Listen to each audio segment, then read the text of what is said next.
All right. Okay, we should just leave the room noise in.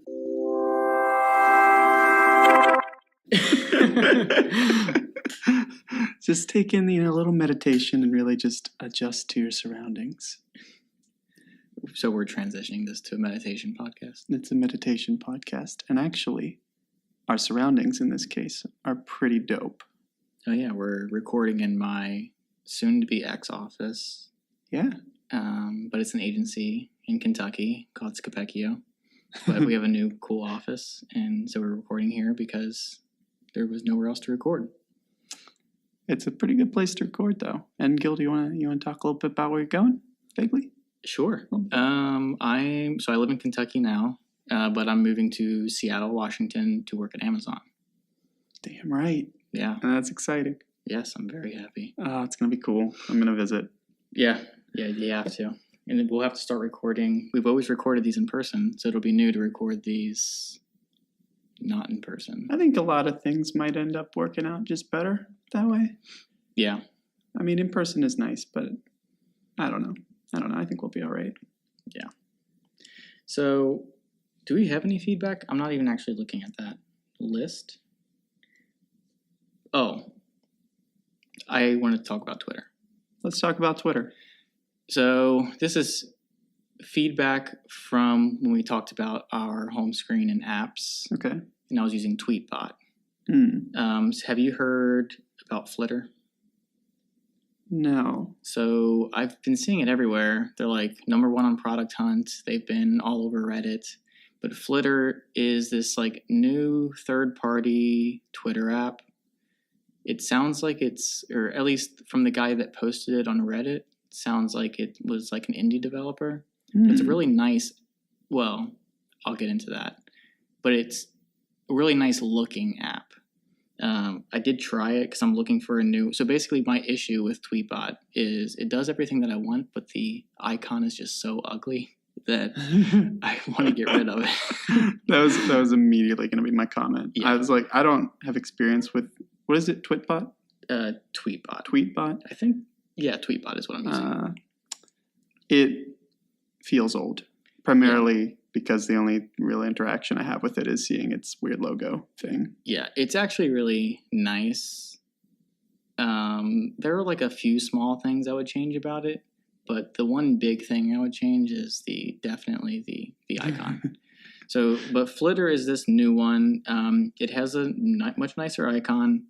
It even like I bought it for $2 on pre-order, which is a whole other thing. Yeah. So, the whole pre-order thing, that's like from when they had to like gauge how many like copies to send to a Radio Shack or whatever, or a Best Buy. I don't understand doing pre-orders for a digital. So this doesn't exist yet, you mean? It does now, but last week it didn't. I think it came out Friday officially. So it's $2 on pre-order, $5 if you want to buy it now. I bought it on pre-order because I'm looking for something new, and this is a much better icon. How do they do that? Apple doesn't support that, right? Yeah. What? No, Apple supports the pre-order thing? Yeah, ever since I forget his name now, but ever since that guy the new guy took over App Store the past like year and a half, they've been making all kinds of changes. I think there's even like a trial thing now. Interesting. Yeah. But anyways, there was a pre-order, so I checked it out this weekend, and I ended up deleting it back for Tweetbot because of a few things. One, it just crashes a lot, which is fine because it's brand new. So I'm kind of fine with that. But the one thing I can't get past is, and this is why I don't use the native Twitter app, is the order not being chronological. Oh, it doesn't have an option for that? No, and also like I was just having issues even getting it to load new tweets. Or maybe that was just a result of it not being chronological, and it just seemed like that. But I can't use Twitter if it's not in order. So that's why I use Tweetbot. Well, does this, let's back up a second. Does this imply, like, okay, so how many people do you follow? Like 50. Okay. And does this mean that you go through everything everyone says comprehensively? Yes. Well, it depends on when the last time I checked it was. Mm-hmm. But if I've been checking it, what Tweetbot does is you tap it, like you scroll down your thread or whatever they call it on Twitter, and you can hit the icon and it takes you back to what you've since read, and then I start from there. If things start getting boring. Oh, it has like a new messages type feature. Yeah, so like at the top right, it'll say like these are the ones since you've last seen it. And I'll start from there, unless it's been too long, and then you can tap it again. You go all the way to recent. But that's how I use it, because like I only follow 50 people, so I'm only reading things from people that I've decided I want to read things from. Like I'm not following many like people that I know. I'm following like Elon Musk and NASA and a few like publishers and like creators that I like, stuff like that. Well, that's interesting. Do you want to keep going about? Well, yeah. I guess the main issue was just that they do allow you to. They have all kinds of different icon options, which was nice. So I kind of group the apps on my home screen like as close to by color as I can. And so I have a section there that needs to be purple because it's above my purple Reddit icon, and now it's this blue ugly Tweetbot situation. So I had my home screen looking really nice, but it just kept crashing. And then I would have powered through that if it weren't for not having the chronological order. It does do something interesting though, and I'm not quite sure how it does it, but it has an edit tweet option. Whoa! Yeah, so this is revolutionary. I haven't tested it to see like maybe we should test it. I'm not quite sure how it does it. If it just deletes the tweet and retweets it. That's all that can be happening. Yeah. So like I don't get how that's even helpful, because I could just do that. I mean, I guess it saves a copy and paste step. Yeah. But that must be what's happening. But I'd like to see if it does anything, like has some. I don't know how it would do it. I guess like what I'm wondering is retweets, likes can't follow that edit. I'm sure, but I'd like to test it somehow. Well, there's two things it can be doing. It can either be deleting it and just posting again. It saves you a little bit of like a few steps with a little macro, but then you lose the likes and whatever. Or maybe it like pretends to have tweeted it, right? And it doesn't really go out. But see, here's where it could be interesting. Where if you have enough user base here, like say it deletes your tweet that you just like when you edit, it deletes the original and it puts a new one up. Normally you'd lose all the likes and everything. But if enough of the user base also uses this app, they can just use those people's Twitter accounts to re-like the new thing that, because that would be how I would like it to work. That'd be cool. And it would also work similarly if it's just pretending to tweet it. And then, if you change it after some amount of time, it just, all those likes stay. That's how I was thinking that it worked, is that it's just not actually posting it and gives you a second to like reread it. Like maybe for like 30 seconds or something and then post it. But it'd be really cool if it did. That's what I was hoping it would do, is just kind of have its own internal re-like system for people that use the app. I don't know if Twitter would be happy about that, but a lot of emails services like Astro, like we were talking about, has like a delay sending this message feature thing. Yeah. This is interesting though, and I want to talk a little bit about kind of how two things here. Number one is apps like home screen, right? And so you have it set up in a way that like it's just a pain in the ass to add an app or something, right? I do. It sounds like it. Oh, because of the colors? Because of the colors, yeah. I just don't add lots of apps. And it's not super strict, like down to the exact color. It's kind of just down to like lights and darks in some cases. If you looked at my screen, I don't have my phone near me now because one time it was doing this weird beeping thing in the recording. But I think the left side's like more whites in the colors. So the left side is like whites, but then down the column, there's usually one color that follows the thread down the column. Then the right side is more dark, and there's usually a color that follows down the thread. So in my case, red, it's kind of like a bluish purple. And then you go up one, and that's Tweetbot. And then I forget what above that. It might just be like, I think it's Evernote, which isn't obviously blue or purple, but it's like kind of in that family. So I put up with it, but I would rather, if I could, I would ideally be able to choose the color of all of my apps and do it that way. Yeah. But, oh, man, I don't know. Because then, if you introduce icon packs and then all the apps just have like all these symbols, or maybe one app is obscure so it doesn't have a symbol, you get all kinds of complexities too. The way that I've limited myself is I have a fixed number of apps that fill a certain number, like certain spaces on the phone. And it's something like 47, which is really low. And that's kind of how I like to have it. And if I need an app, I download the app, It works out. I do like that you can, on your phone, you can see every app that you have downloaded. Yeah. But I'm kind of, I guess, of the philosophy that I have this magical device that could do all these magical things. So I like to have the apps there, but I do the gray one folder thing. So I have 4 folders along the top. It looks like there's one app in each folder, but really there's like a million back there behind each one, and I just search Spotlight for everything. They're both good. I don't know.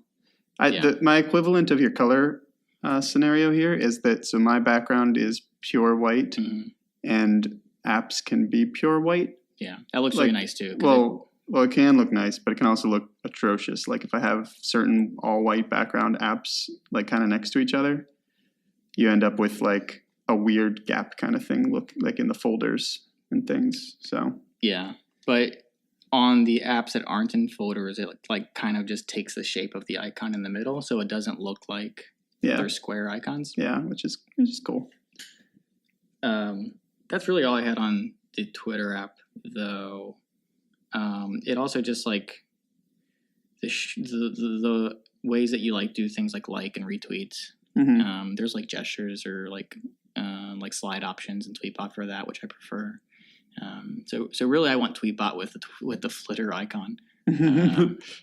But yeah, I've been using that, or I was testing that this weekend and ended up switching back. Well, so the other thing I was going to say is it's interesting. You have 50 very curated, tightly picked kind of followers. Yeah. And Twitter's about the only thing that I don't do this. Aside from, I used to care a little bit about the ratio of like followers to following. And I don't care anymore. It's me shouting into the voice. I guess I never really thought about like the ratio. It's more just that I used to follow like 200 people, and then Twitter was worthless, and I didn't use it ever. So then I deleted everybody, and then I slowly added people one at a time as I thought about it. Yeah, I've tried to call it several times, but it's just I don't know who someone is, and I'm like, maybe this person, and I should probably just delete them, but I don't know. Yeah, I'm not too worried about hurting anybody's feelings by unfollowing them. But you sound like the ideal, well, not to hurt their feelings. I just mean I don't like loss of information, and if I unfollow that person, they poof into the ether, right? If I think oh yeah, that's that person that I was interested in that one time, and oh, I followed them. Oh wait, but I unfollowed them, and I no record of who they are now because it's just gone. Well, if you're not concerned about the chronological thing, maybe you would like Flitter, because another thing it does really well is lists and groups. So you could have that list for that heavily curated 20, 50, whatever people, but then still follow, the people that you want to look at every once in a while. Yeah, well, it sounds like you're almost like the ideal Twitter user over here. So I think what Twitter proper has done, the main Twitter app, is they've just accepted that nobody follows so few people that they're able to feasibly keep up with everything they've said. Yeah, I guess that's true. And so they've just said, well, we're just going to give them, that little what you missed section on things that we think are important to them, and then kind of chronological for the rest. Which completely ruins it for me, because then I just end up looking at the same tweets all day. Yeah, with 50 people that you really care about, that's kind of a different ball game that I think is different from a lot of Twitter users. Yeah. One of the other things that I think is interesting here is, do you have a problem where the various people that you follow tweet with way varying frequency? Yes. Yeah, every once in a while I'll see okay, we talk about Hello Internet a lot, but Gray, CGP Gray, he'll not tweet for weeks and then tweet constantly for a day and a half. Yeah. So he'll tweet something, I'm like, oh man, I forgot I was even following him. Exactly. But yeah, there are a couple like that. I used to have notifications on for Gray, And then one time he started tweeting and I just couldn't take it. And you know what happened? I was standing outside of WWDC, like where they were having it, and he was freaking there. Oh, yeah. And I beat myself up over like, damn it, I didn't have those notifications on. Yeah. But this is a problem I see with YouTube too, where I have these really quality content producers, and they're all at different rates. Like some hardly ever, but I want to hear when Gray makes a video, right? We can talk about YouTube workflows. Go ahead. Like I want to hear when Gray makes a video, and that's super infrequent. But then there's also people that make these ridiculously frequent videos. Like if this is getting into Elon Musk stuff, but there's an investment channel called Hyperchange TV that's very new. And that guy, like once a day or something, and it's just all over the place. And like, I want to keep tabs on it, but man, I don't want to mix in. So I end up wanting in all these cases sort of like a favorites section in all my subscriptions. Do you use the bell? People say, hit subscribe and hit the bell. Do you do that? The bell just pushes a notification, doesn't it? I don't use it. I have no idea. I'm pretty sure that just turns on like notifications about videos. And so no, I don't have any notifications for videos on. Okay. Well, I'll explain what I do for YouTube, and then maybe you can. Okay. I want to hear this because I have a big problem. I guess first, about how many YouTube channels do you follow, and do you do the same thing to where you said you do on Twitter, to where you want to follow somebody and you don't want to like forget about them forever, so you just keep following them? Do you do that on YouTube? So on YouTube, I actually made a separate YouTube channel, like just to follow the core of things that I want to follow. And I didn't end up looking at it that much. But no, what ends up happening is I have like 7 that I super care about and want to get everything on. And then I have like 20 at least of things that are super infrequent. And honestly, some of it is like bands that I'm like, I have no better way to get updates from these bands. So that's even less than I follow. So I follow probably like over 50 people on YouTube. And what I do is I never look at like, every once in a while I'll look at trending if I've like gone blowing through all my subscriptions. Mm-hmm. But basically, I don't know how, like I'm astonished that when people, like YouTubers will complain and say, you're not seeing my videos, because people, I guess, rely on videos just being given to them, which doesn't make much sense to me. So I use the subscription thing. So if I like a channel, I'll subscribe to them. And then every day, every 2 days or whatever, I log on to YouTube. I have my bookmarked for my subscriptions. I look at every video in order they were posted of my subscriptions since the last time that I did this. Yeah. And what I do is I'll save them to watch later. So I'll wake up in the morning, add everything to watch later, and then when I want to watch YouTube, I go to my watch later list, I read through those, and then I close them out. You're going to love my workflow. All right, so what I do, I've got my favorites. I've got my ones that I don't care about as much, but I want to see their content. And then I've also got some that are ridiculously infrequent, but again, I don't have a better way to hear from them. It's like, so like I listen to the band Mayday Parade, mm-hmm. which is it's some punk band. What am I supposed to do? Because if I follow them on Twitter and I get those notifications, it's just bombardment, right? And if I don't have notifications on, because they tweet a lot, but a lot of it is just random stuff. Yeah.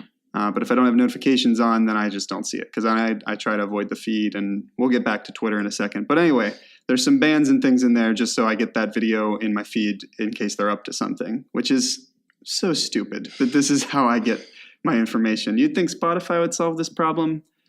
Like, hey, new track or album by this artist you follow. And I do follow them, but Spotify does not tell you. It used to tell you. Yeah, when I used it, they would tell you. It told you for a brief period of time, and then I think it had a bug or they stopped supporting it or something. The 2 things that I don't understand about Spotify is they don't do genres. What? You can't. I don't remember. You can't take your you can search in a genre, like every song in the world you can see genres of, but your saved songs, it'll do their little My Mix playlist things, which generally are like the same-ish genre, but there is no just like, show me my songs that are country songs. Gotcha. And as a result, whenever I shuffle a little bit, and whenever I shuffle my songs now, though, it's a hot mess, because they don't give me genre selection, and I'm not about to manually go through and add every country song to a playlist or something. Yeah. I'm going on a tangent here, but Spotify, if you're listening for some reason, genres and one of our 6 listeners is the CEO of Spotify. Yeah, you better be. We will. Hopefully he's listening on Spotify because they do podcasts. Yeah, no genres and what did I say? Being notified about new music. And no notifications, which honestly I take as a blessing because I'm trying to limit notifications to as much as possible, and the fact that Spotify just doesn't provide it, I'm like, sweet. Yeah, I'm so into podcasts is what I listen to that I'm I love music. My brother's super into music. That's really where I get my music from. Is I just see what he's been listening to. But yeah, I don't really have a thing that I do to keep up on music. I have 6 bands that I check infrequently to see if there's been new stuff just by looking at Spotify. And Spotify doesn't even have a clear-cut section that says this is the new thing. Sometimes it's latest release. It says that. But if it's been long enough or they released a lot of things, you just got to scroll and think to yourself, does this look new, or does this have the year that it is on the release date or whatever? So it's a big mess. And you'd think if they did anything, they would tell you when new music from the artist that you follow comes out. And I follow all a million, and I never get these notifications. Or when they're near me, when they're performing near me, and it doesn't do that either. It doesn't tell you this concert nearby with this band that you follow. Well, if they're posting on YouTube, I recommend you and everybody else in the world to follow what I do on YouTube, because it's any other way just doesn't make any sense to me. But I guess going back to everybody should do things the way that I should do, I think they should be done. Another thing that would solve that problem is I think email is so undervalued, and I feel any artist that you follow should have an email list. You can go to their website and you can sign up to their email list, and you'll get an email when a new album comes out, a new single or whatever. Mm-hmm. That's what, I do for I don't know. I guess CGP Grey does that with his videos. He has an email list. I'm not subscribed to it because I have my YouTube system, but I don't know, lots of cryptocurrency stuff, I'll subscribe to their email list, and they'll send that out once a week or once a month, and that's how I keep up with that particular person. I feel everybody should do that, because at least I still heavily rely on email as that very curated system for people that I want to hear from. I just don't want it mixed in with everything else, and then you've got places that not that important stuff comes through. It's we didn't release anything new, but that's just guys? Being good at doing it and not just sending out emails just to send them. Then I'll unsubscribe. But if you're sending me an email once a month or once every couple months telling me of what you're up to, or when it's going to be announced, or that you're even working on something in general, I do those sorts of updates. And then even the people that have different tiers to where you can say, email me when something comes out, or email me just whenever. You can kind of put the frequency of updates. But there used to be an app that would scan your Spotify or whatever music player, and that seems tricky, hacky type stuff. But it somehow looks at all of the artists in your Spotify, and then it's called Bands in Town. Did I say that? And it would tell you everybody when they were playing in the area, and you could search different areas and things. And I actually like that a lot, but every once in a while it would lose all my artists for some reason, and I'd have to redo the scan, which is several minutes, and I'd just be well, we're done with that. I'd be surprised if there weren't.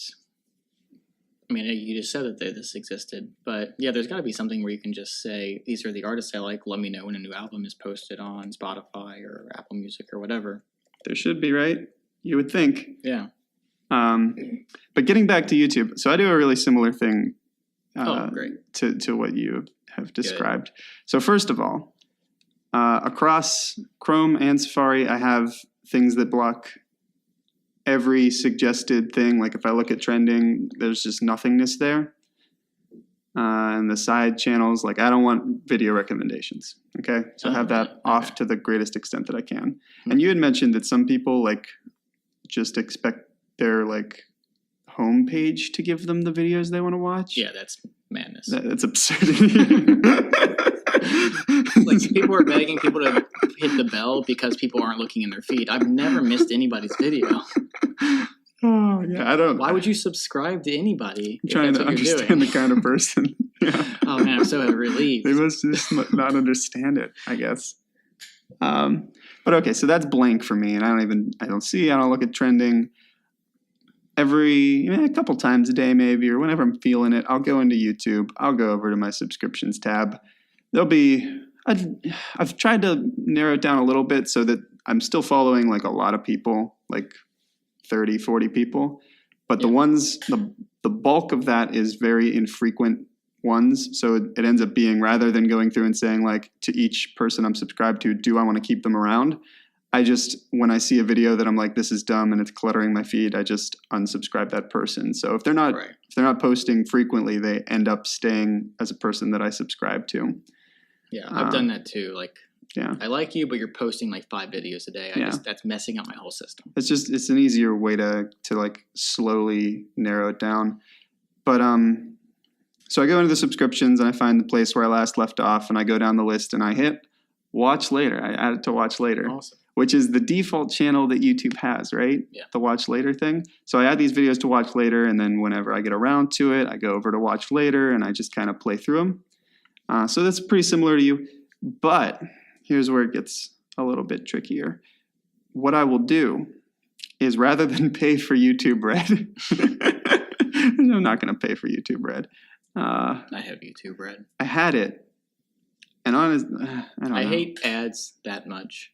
And I watch YouTube enough on my phone that it's worth it for me. Like, I'm saving like an hour a day by paying for YouTube Red. I watch so much YouTube. It might, so I don't have this problem on a computer because there's just ad blockers. So only on mobile do I have the YouTube Red issue. Oh, I'm sorry. I have another complaint about YouTube, but sorry. Yeah, go for it. Go for the YouTube complaint. Okay. So as we're talking about, watch later is the main part of like the system. So, but I use the YouTube app on the Apple TV a lot, and they just did this update like a month ago to where they completely scramble up your watch later, and it's not the complete list. So they'll do like 10 videos in your watch later, and they're in no kind of order, and it's unusable. I have to like project from my phone to my Apple TV to watch YouTube because they've completely messed up my system. That's interesting. It's driving me nuts. Yeah, that's not a feature. Yeah. How'd that get there? All right, sorry, that just popped into my head. Well, so where it gets tricky is sometimes in an attempt to avoid paying for YouTube Red, and honestly, the only thing I got out of it was the ad skipping, and I hate that feature that lets you continue to listen to a video when you leave YouTube. Do you know that one? Oh, I like that because I use it here and there. At first it did annoy me though because it happened on accident all the time. Like I want it to stop. If I go to look something up, like don't keep playing that video. Yeah. And I know I can turn it off, but I purposely left it on when I had my YouTube Red trial just to like make it a lot better when I left YouTube Red. Like, how can I make this experience talk me out of buying this? How can I make this not worth paying for once my trial ends? But I do like it because so a few things. Obviously the no ads, but I also really like being able to download for offline. So as I mentioned, I watch a lot of YouTube, and there are only so many things on like Netflix that I'd be willing to download. So if I'm on like a long car ride or a plane or something, it's nice to be able to just download like an hour or two worth of YouTube videos. let me tell you my solution to this. So there's the watch later playlist, which is watch later with a lowercase L on later. Okay.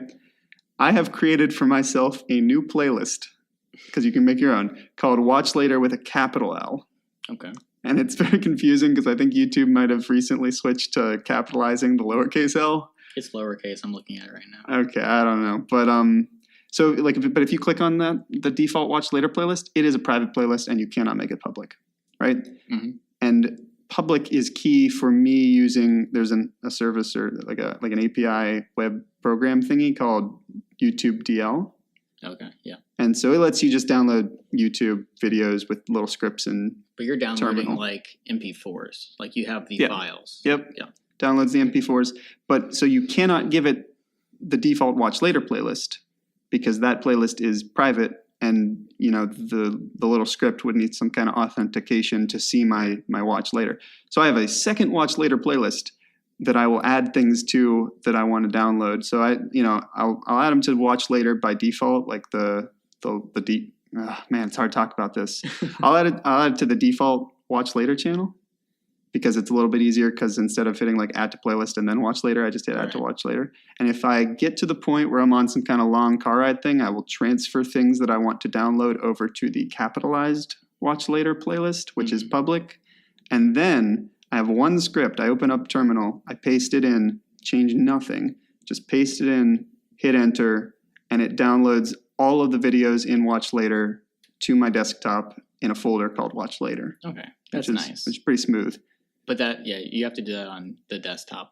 I do that on the desktop, and then I airdrop the videos over to my phone. Got it. Okay. It's a process. Yeah. And that's a nice workaround. It does take longer. It also just like, okay, so I've talked about how I get them into watch later. But then for car rides or plane rides, I then go through my watch later list, because this is an already curated list of videos. Mm-hmm. I'll click them each for download for offline. And I like that because like then like sometimes they're like there's typically like 50 videos in my watch later. Mm-hmm. Sometimes it'll get down if there's really nothing coming out, but there's typically a lot. And if I want to watch YouTube, I just log on to that and just hit play. Yeah, it's nice that you don't really have to think about it. I kind of make an active effort, and it's not much effort, but I just I actively download these videos versus them just being laying around. But for like a plane ride, I'll go through and then I'll, I guess, have an even more curated list as my download for offline mode. Mm-hmm. But what's nice is that if you do that, it knows that you watched it. So I'll watch it offline, but then when I do log back online, the red bar is along the bottom that says you've watched it, and then I can remove it from watch later. My download I'm thing. not like dedicated. I don't have to watch every video, and I don't have to remember which ones I watched. And that does annoy me with my download thing, because I try to keep there's a couple things that I try to watch all of them, and then there's a gap even though I watched it. But whatever. Do you use the YouTube? So on desktop, I guess on mobile now too. But you can do dark mode. Or like the new layout or whatever. Yes. You do that. I do dark mode across the board on the app, on the desktop. So in dark mode in watch later, and this is what makes me think nobody else uses watch later, is that you can't just hit delete. You can't even reorder them yet. And I like to reorder because this is my curated list, and maybe I want to watch videos in a group. Just when it's in dark mode, you're saying? When it's in the new layout, it won't let you reorder or delete. You can delete them, but you have to hit the little ellipses and then delete. Yeah. Whereas, so I always have to switch to classic mode to go down the list, quickly delete everything I've watched, and then reorder them, because you can't do it on the new one, and it's an extra click to delete, which slows things down. So that's how I do that in dark mode. But yeah, I think just to recap here, we didn't really even talk about Twitter too much, but there's almost a fundamental problem with subscribing to people on do you just subscribe to everyone that's remotely interesting? That's what I do with Twitter. If I see something remotely interesting, subscribe, cool. Maybe I'll see a cool tweet from you sometime in the future. And this is where Twitter's AI suggested things are nice. For me, it's like an interview process. If I see something interesting, I go look at your backlog. If you're not interesting enough, and then you didn't pass the test. Well, that's me for YouTube and most other things. But Twitter, I'm just bam, you're my followers thing. Yeah. And it almost comes down to you want a favorites would be really good. Yeah. Just here's a nice little, even for subreddits. Again, well, you can do some of this stuff in subreddit with multi-reddits and things, but just to have all of the things you're subscribed to, but then a top list of the ones that you really care about, kind of thing. Speaking of Reddit, is that rolled out to everybody? So I logged on. What, the fancy thing? Yeah. I thought I saw it, but then I don't know. Because I logged on to a computer that wasn't like logged into my account, and it was already using the new UI for like the login screen. I'm not sure. I mean, I think I did see it maybe, but then I was annoyed. Or yeah, I did see it because I was trying to do something really specific, and then I was like, I don't know how to do this in the new one. Yeah. So I went back. But yeah, and so if you add a tier where you get like favorites, it's like give a mouse a cookie kind of thing, where it's like, how many tiers are you going to give me? Right. On my, like kind of grouping and categorizing things that I follow. And it's surprising that no one really has embraced it at all. Yeah. Well, yeah. So Flitter, like I said, has like a little bit of a grouping thing, but there's nothing like that for YouTube. And there's really been no advancements in any of like the, like, I guess like personal ordering or anything of anything. All the work is being done on the like, how can we make people just keep watching as long as possible? But like the whole like adding to like, there's no groups of subscriptions. Like it'd be nice to have multiple subscription threads. Like these are, like I say, I want to watch educational videos. It's just like a subscription thread of just that group. But there's nothing like that. I think would be kind of nice. The big problem is you hit this point where 90% of the people have no idea of these little features that you added. If they're by default, then 90% of the people are just confused. Right. And like, Reddit has like a hardcore user base almost, so it matters less. But yeah, like so I have YouTube bookmarked on my browser, but it's youtube.com/feed/subscriptions. Mm-hmm. Like, why is that not just youtube.com? Because they want to bot you and mix in the not stuff you're subscribed to. It should be like trending and subscriptions. Home should not be a thing. Yeah, I mean subscriptions. I haven't looked at home in a while, but like, aren't subscriptions sort of in there, or did they just mix? Yeah, subscriptions is in home, but like they're in no kind of order of like it's what you think they think that you'll watch. So maybe there's a new video. Maybe there's like 20 new videos that day. It has to guess which ones it wants in the top 3 spots or whatever there. I think it's all around. How can we make all the people, assuming they just don't understand it, which is probably a lot of people are not paying, looking into the settings and all this stuff. And I get that it's like, I get why their metric is watch time, because that is how often they can show you ads. But that completely changes for YouTube Red, because, for as much as for what they care, you pay for YouTube Red and they don't care if you watch at all. So why don't they at least make that why don't they at least add those user experience features for that group? That'd be a good idea. You listening, YouTube CEO? Right. We have, there's the other listener is YouTube. Oh. All right. Yeah. Talked about Twitter some. I'd like to talk about very briefly 2 new app type service things that I have found that I love. Okay. And the first one is what is called SIP. And this is one of these apps that's beautiful. There used to be this thing called like Yahoo Digest, and it would just give you 6 news stories, and that was it. Like you couldn't even get more if you wanted. And it was just so nice because it's just a little bit of news, if you want it. It's a very simple interface. And anyway, so SIP is taking this to kind of even a nichier realm. So it's just this little app, and it is just for tech news. Like you can't change the genre or anything. It's just tech news. And the entire interface is essentially notifications. So when you open the SIP app, let me check here. I think there might be like a little bit of a settings button, but it's no, there isn't even a settings button. So when you open the app, all it is like a feed of the most recent stories that it has pushed to you. But that's not how you're intended to use the app. All that happens is when this is installed, it pushes you a notification when there's a news story that it thinks is interesting enough. And then when you see it, you just swipe on it and it takes you into kind of like a Snapchat/Twitter. What's Twitter's like story thing called? Twitter Moments. I don't remember, but yeah. So you can just tap through it and kind of see the story. Is it built by the publisher for this app? Or okay, so I think it looks like it's just pulling in like tweets and formatting them. Yeah, so I'm pretty sure there's like whoever works for SIP is curating this story. Do you find the things actually interesting? Because whenever I subscribe or use any kind of app that recommends stories to me, I don't care about 90% of it. Yeah, well, so it's tech. It's only tech. So like most stories, I am interested in at least a little bit. And that's what I love about it, is because I download this and I was like, it's going to be like every other news story app thing, whatever. No, not only does it only push like it's a very interesting user interface in that you interact with it primarily through the notifications. And then if you're interested, you get one of those Snapchat looking stories.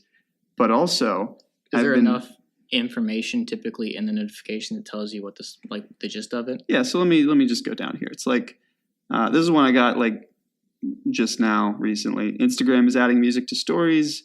If I go down, Google's building a trivia game.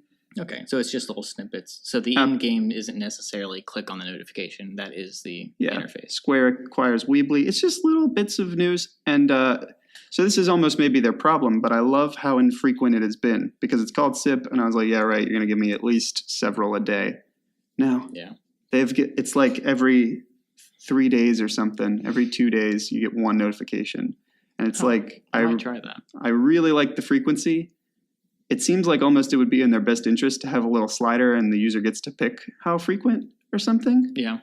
But this is right for me. I'm enjoying the like infrequency of these little notifications. And then if I'm interested, I just swipe it open. And if I'm not, I don't. And it's gone and it's the end of it. I'll download that. That sounds cool. Yeah. It's really just a different kind of app. And it's very tech centered. And I think it's just appropriate kind of for this podcast. Have you heard of Nuzzle? No. So what Nuzzle is you log in with your Twitter login. Mm-hmm. So say you use Twitter like I do. You only follow. I don't use Nuzzle because I use Twitter. Mm-hmm. But what it does is you log in with Twitter, and basically it's a list of links that people shared of people that you follow. So it's basically a news thread curated by the people that you follow, but it doesn't say who retweeted it or who tweeted it or whatever. It's just a link of articles. That's clever. Yeah. What what if someone tweets a not news link? If there's no link in it, it won't show up. But if it's just a not news link, it's just to something else. I don't know if it has some sort of. I'm sure there's some blacklist, like don't put like Google Drive stuff or like Imager stuff in here. But like I said, I haven't used it in a few years, but it's an interesting idea, I think. Yeah, it is. It's just give me the news. There used to be like or maybe there still is like an app where you can put in someone's Instagram handle and it will just pretend like you are logged in as them. You just see what they see kind of thing. Because you can see who they follow. And so you can pretty much mimic what they would see as they log in. And you could probably do that with Twitter too. It's just cool. It's like, what does this celebrity's Instagram feed look like when they look at it? I never even thought about third-party Instagram apps. For viewing. Maybe it was just Twitter. I thought it was Instagram. I don't know. But same concept either way. Yeah, that's interesting though. I never even thought of that. That's just a clever, obvious thing. And then the other thing that I think is hella applicable to this podcast is, I don't even know where I saw this, but it is called beta.com and it's B8TA. Like beta? Not a bad domain. And so I have been wondering kind of to myself for like years, like, man, I wish all the cool tech things from cool startups, they always seem to be mixed in with random other products or boring products that are from like big companies and stuff. This website is the best curation of cool tech stuff and things that I have seen to date. Yeah, I'm just scrolling through here. They have just like an overall nice homepage here, but like,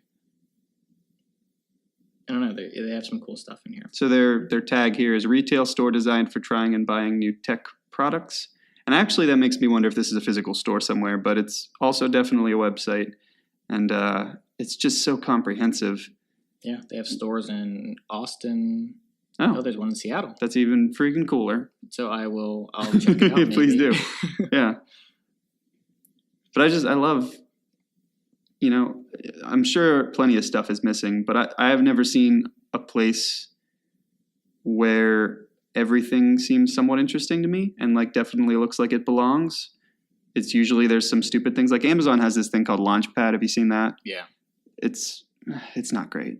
Yeah, well, anybody can sign up for that. Yeah. So I'm going to defend Amazon. It's not their fault. but yeah, basically all you need to do to qualify for that is like have so many sales or whatever. And then it launches. Well, I don't think that they're necessarily trying to do what Beta has done here. Because I think they really just want a place where, kind of the average Amazon user can click and see sort of more coolish stuff. Yeah. And it's plenty curated if that's their objective. So they have these Trex Titanium. Have you ever used those bone conducting headphones? No. So it's a really interesting idea, but they suck.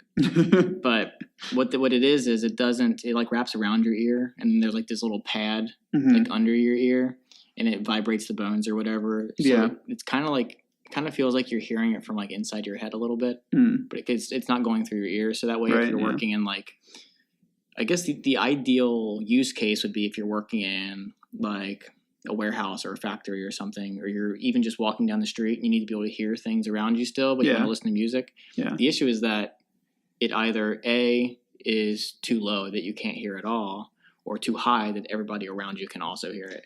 Yeah, I think it's got a ways to go. It has some applications with like augmented reality and just situational awareness, but yeah, this site does have a lot of really cool stuff on here. Right? I want to buy a lot of the things.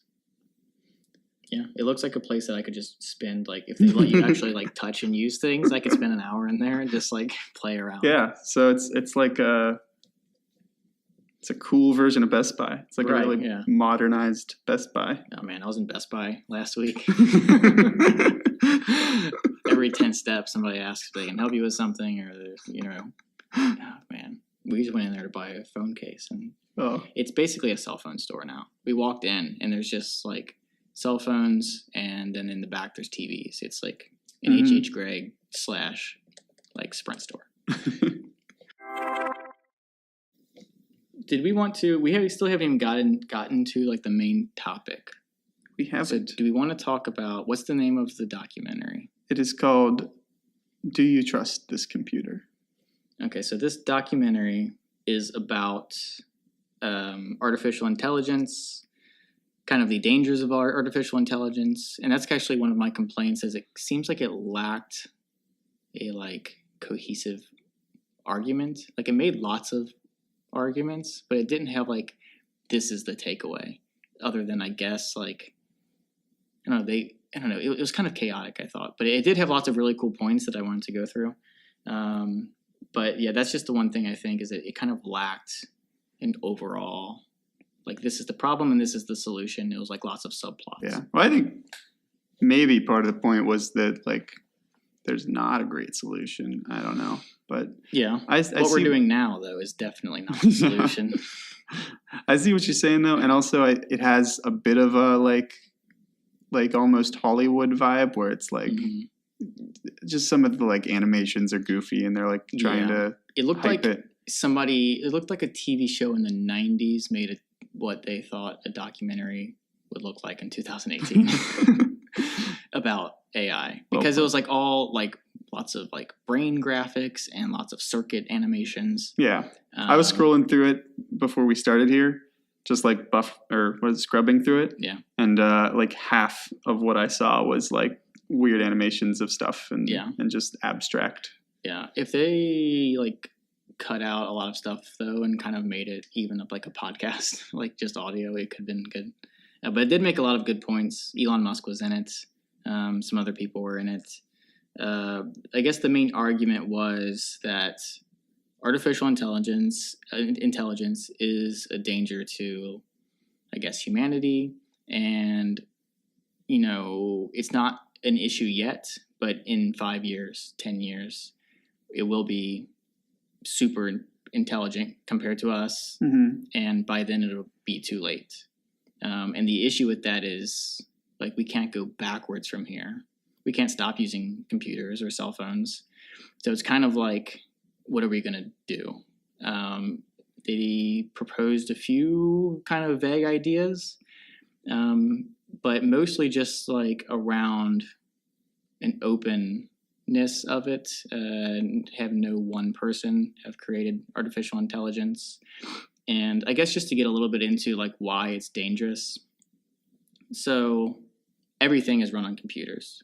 If for whatever reason computers stopped or turned against us, developed some sort of consciousness, it would put, especially once we have self-driving cars, it'll put hospitals will be in complete chaos. TV and media will be in complete chaos. And that's assuming that it's even noticeable. It could be taking control and we don't even know. There are things like, have you seen like the deep fakes that have been coming out about like recreating videos that look like other people? Mm-hmm. And it's almost indistinguishable with just using like an hour and a semi-decent laptop. Mm-hmm. And then there's things like Adobe Voco. Have you seen that? Is that... So that's the thing where you can feed in. So they use presidents because that they have the most public Mm-hmm. recordings. So they did this thing where they basically feed in, an hour, a couple hours, whatever, of Obama talking.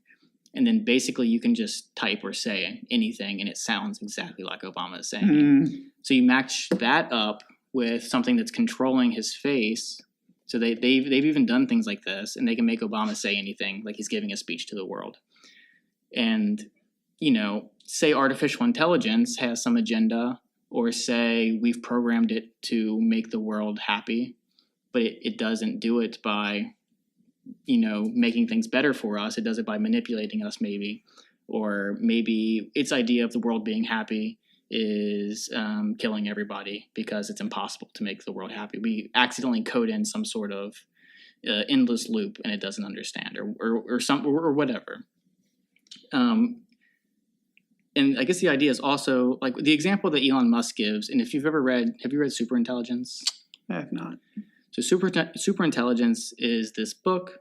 Elon Musk, Bill Gates, it's like a book about It's this the stuff. Nick Bostrom one. Yeah, right. Yeah. Yeah, it's on a list. And it gives a similar, I guess, example is this. But basically, when we're building a road down the street, we don't even think about the worms or the anthills or Mm-hmm. all the things that we're destroying in the path to making that road.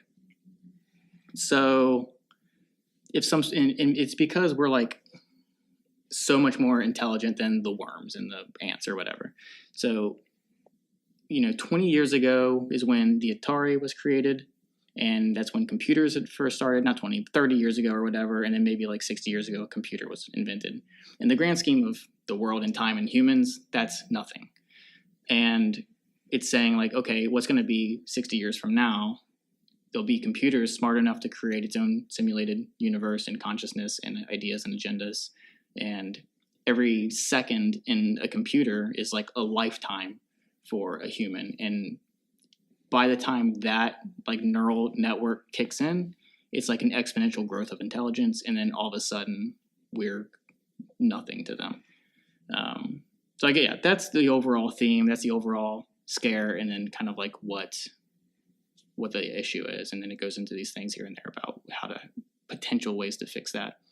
But yeah, that was a lot of rambling, but yeah. Two things off of that. Not directly related to the documentary, but you mentioned an interesting point with this. People generally take a photo to be fairly evident, like fairly right. Proof. It's a decent proof. And then video, it's like, oh yeah, of course that happened. There's a video. Right. And we are coming so close to a time where, man, it is not definite, or there's going to be apps where kids make incredibly convincing fake things, and that's all kinds of interesting new media type possibilities, but also just like fake news is like boom. Yeah. But that's not directly related. And the other thing that I just want to talk about a bit is I was talking a lot with a friend actually about kind of just the nature of artificial intelligence and sort of my take here before we get going on some of the discussion is that like there's even these panels. I don't know if you've seen this like clip, but they have all of the AI guys sit around in chairs in one room pretty much. And they go around and they ask like, how long until you think an artificial general intelligence will happen? And everybody has like wildly different answers. Yeah. And so it's like, to me, there are some topics that are just so far out of the realm of what I'm able to personally understand. And I think maybe some people might understand them, but like my example, stock markets, right? No freaking clue which direction a stock's going to go. Maybe somebody out there does. I'm not convinced, but they might just like hedge their bets mathematically and stuff. Well, that's something that they even talked about is the micro crash or whatever in 2010 was basically bots and nobody had a trading clue against each other. Exactly, yeah. And so, but for artificial intelligence, it's kind of the same thing where it's like just really basic questions. First, artificial intelligence or artificial general intelligence, is it going to have a text-based interface to talk to it? Does it even communicate with us? Is it just super sentient and it's on a totally different level as a life form? Do we have a little text box that we can fill in for its goal and it reads it in like plain English, or is it like a hard-coded? So like a million really easy questions, and someone who's really knowledgeable about AI could like probably try to answer them. But I personally am not sure if these people that are super knowledgeable about the subject are actually super confident about their answers to this subject. And certainly they're not super confident about like when will this happen and things, because it's wide ranging and all over the place. So what you get is kind of, I forget who said this like originally, some scientist guy, but it's like when, it actually might have been Neil deGrasse Tyson, but like when, all of the scientists in the world are like hotly debating the answer to something, it means that we have no clue. Yeah, but that's, I don't like that and I'm not saying this is what you were saying, but I don't like that as when people say that's an argument for not talking about something or not listening to somebody. Yeah. If somebody admits that they don't know something, or even there's a topic that nobody knows anything about, the person that says you don't know what you're talking about, so I think this, that's the person that you shouldn't trust, because that's the one person that's saying they do know what they're talking about and they do know what's going to happen. I think it's much more safe to say, we have no idea what's going to happen. Here are a bunch of possibilities. Yeah. And, as we learn more and more, we should act and come up with plans against each of these possibilities. So I'm fine with not knowing which one is correct.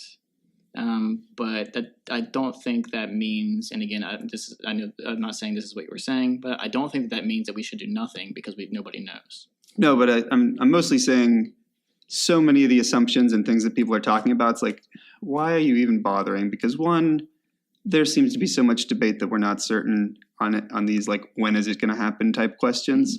And two, some of the questions, it's like you have so far lost the general public in discussing, like the math behind this. Yeah. So basically what I would really like to see moving forward is just like very simply like, this will probably be a big problem. Just very simple terms is like could possibly be. Yeah. Because the thing is, scenario A, it's these are like the quadrants. Scenario A is nothing happens, no general intelligence is ever created. Or scenario B is that it is.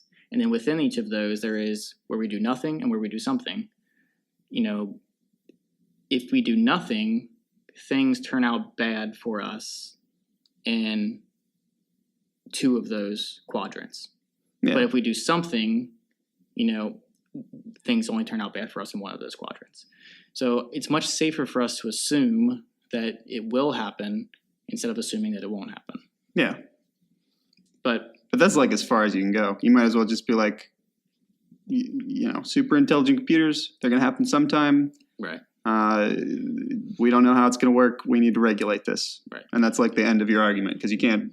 The most compelling argument to me is, and I don't even know how you would do this, but basically the human mind is so advanced, but output is so low. So input into a human brain is so high, we're walking, talking, hearing, feeling at all times, and we're bringing all those things in and we're remembering them and processing them all in real time, these like petabytes of data a day. But output is voice and 10 fingers.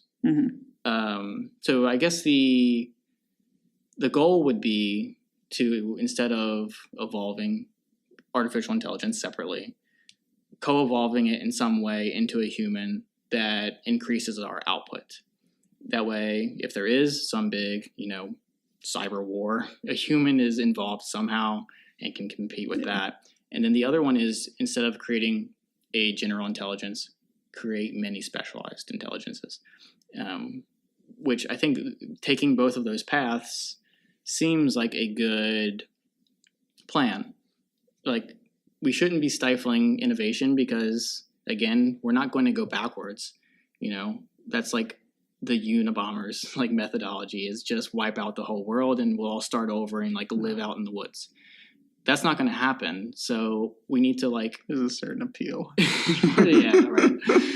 But yeah. I don't know. I guess I think about this quite a lot. But I think it'd be nice to, or at least it should be the goal, to have everybody developing this in the open, but safely, and then making it the goal to incorporate humans somehow into that equation. Yeah. And then also just like not creating the general intelligence, but creating specialized intelligences. But then you get into like, that causes these other problems as far as job loss and things like that people freak out about. But I also think those are non-issues. Yeah. I mean, so it starts to get a little existential. And this is like the one tech topic that is so inherently linked to just philosophy and like meaning of life type stuff. Yeah. But you get to the point of, it's like, why are we concerned about whether robots that we have created are the future of the universe or just us? Does this matter? And it's kind of hard to argue this, because it's like, of course we want humanity to continue on. That just seems to be like the default thought of people. But like what? What if robots that are totally not humans, AI that is totally not human, continues on after us? Is that like they have different values? I don't know. Like why do we? Does it matter? Does it matter? I think what I think the fear is, at least for me, is not that computers will be smarter than us and move on without us, but that we will be. So humans are so easily manipulated. So I talked about deepfakes and faking video and stuff like that. Yeah. So if some artificial intelligence has some sort of motive, it could very easily manipulate large groups of very powerful people, thus, manipulating basically everybody. So if it can figure out the perfect way to manipulate you, Paul, the perfect way to manipulate me, and every single person is personally targeted to be manipulated to do something, it can shift the world to do whatever it is. And maybe that goal is, say artificial intelligence does the calculations, and the world is going to just completely, global warming and all of that is going to go away in, a billion years. So its solution to that is we need to lower carbon emissions. Its solution to that is to, I don't know, whatever it is. But there could be these chain reactions to where it's not that we'll have, RoboCop and Terminator walking down the street shooting people, but it'll be these mass manipulations of humans to do what artificial intelligence thinks they should be doing. And we would not even know that it's happening, because it would also know that if we found out, we could shut it off or whatever. And so it wouldn't even make itself known that it's conscious. The argument, though, kind of sounds like, what if you create the paperclip making AI and it just wants to make paperclips and it does whatever to make that happen? And that doesn't seem like a particularly noble cause for the rest of eternity for it to be attempting to do. But the argument kind of sounds like, we are clearly the inferior, race here, and less deserving of being masters of the universe. Yeah, but because it's us we're talking about, we should try to make us be the masters of the universe. Right. Yeah. I was like, you let the computers, if they want to make paper clips, and they're smarter and better and cleverer. Like, what does it matter? What does it matter? I'm getting existential here, but I don't know. No, that's another argument. And again, I would be okay with that if it wasn't at the expense of the human living condition. But that's kind of like a transition.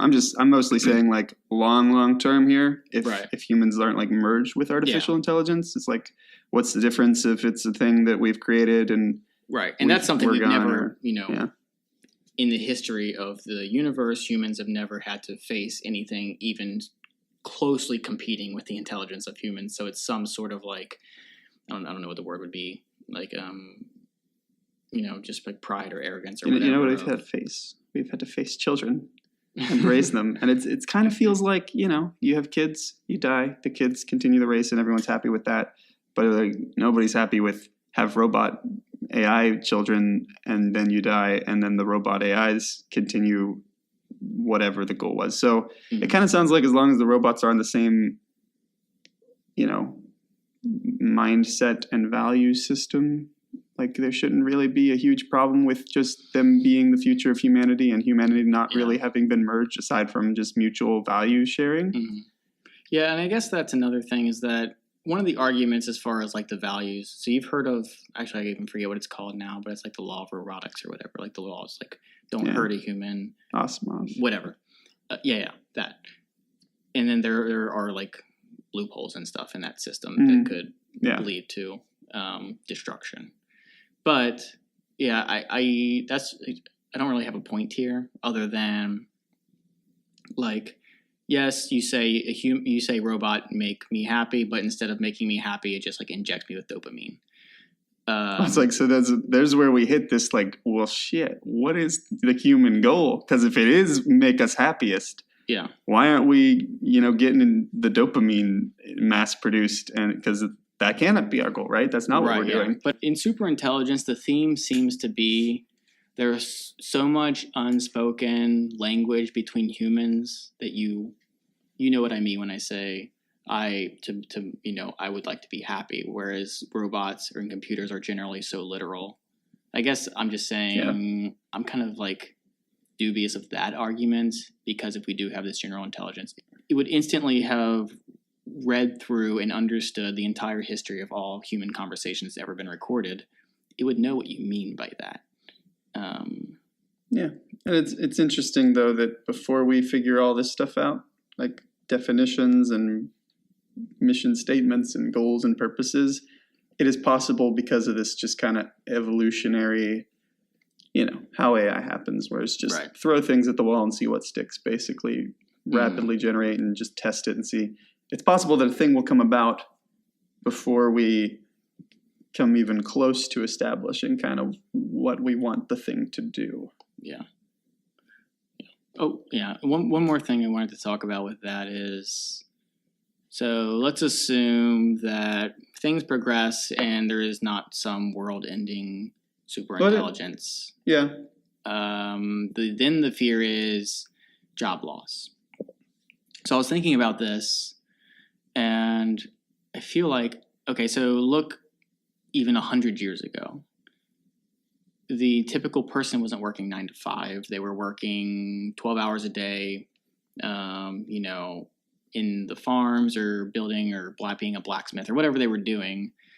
So I don't know. I guess what I'm thinking is, as computers replace humans in jobs, does that mean that the new work week is going to be Monday through Thursday from like noon to 5 or from 10 to 3 or something? And will we get paid more, and will things be cheaper because it costs companies far less? We don't have to pay humans anymore to create these things. I think that seems like a more plausible future than 50% unemployment and everybody's completely poor. I think with how government works, that's going to be a rough transition. Yeah. And plus there's like, but after that, especially in America, where, America is really great at a lot of things, but it's like we're so like obsessed with work, and we're not the only country. Lots of, countries are like that, but we're so obsessed with like work in the American dream and making it on your own, that in a future where computers are doing everything for us, I feel like we'll be late to the game in like allowing them to do that. And then people that the first jobs that are taken by computers, those people will just be completely forgotten about until we figure out how this new world works. It's really important to recognize kind of just the era that we live in, because back in the day, I mean, I don't know this, but I think a lot of people were just like so happy, so just fulfilled by whatever job that they happen to be doing. And it's almost the case kind of not knowing what else there could be. But that's the same thing, is that people were doing things, not that they were more meaningful, but there was a physical product at the end typically in a world, in a non-digital world. You go to work, you make, shirts, or you, do whatever you do. There's typically a physical output to that up until the phone was invented or whatever, up until probably like the late 1800s. So I feel like that's just like through thousands and thousands or millions of years of, or whatever it is, of evolution, of like there not being anything that exists outside of the physical world. And then all of a sudden we're creating things. Yeah. Like, and I don't know what I'm trying to get at again, but like, I guess what I'm saying is now there's this new thing that allows people to be creative. And that is this new, that's this new career path that didn't exist before, where somebody, there weren't a lot of graphic artists, or we're sitting in this agency where everybody here has a laptop and everything that this company outputs are, things in a computer. Yeah. I don't know. Well, the cultural shift is, I don't think that it used to be as much this way. And you've just got all the social media and connections with the rest of the world. And you can really see like what other things, like what lives other people lead. And that creates this concept of like famous people, which, existed in the past, but not to this extent. But now anybody can be famous. And, but it's like, that's like the goal now, right? And to work, it's just such a different mindset. And I think we're really coming up on, it's pretty unanimous on there's going to eventually have to be some kind of universal basic income whenever that happens or whatever. But like the question that we ask right now, like question number 2 to people is like, what do you do? And it's just, it seems weird kind of to me. Like you associate people with what they do. Yeah. And like oddly kind of personal for the second question. And we're really sort of in like a transition between where like everybody did this one sort of same-ish thing to, sometime in the future-ish, some people don't even work. Yeah, I guess to complete my thought before is that before there were like, everybody was doing those things, those physical creations, but now all that job loss, all of the automation that happened in those fields, those people have transitioned. That group of people didn't go to being unemployed. They went to more creative positions, something that only a human can do, at least now.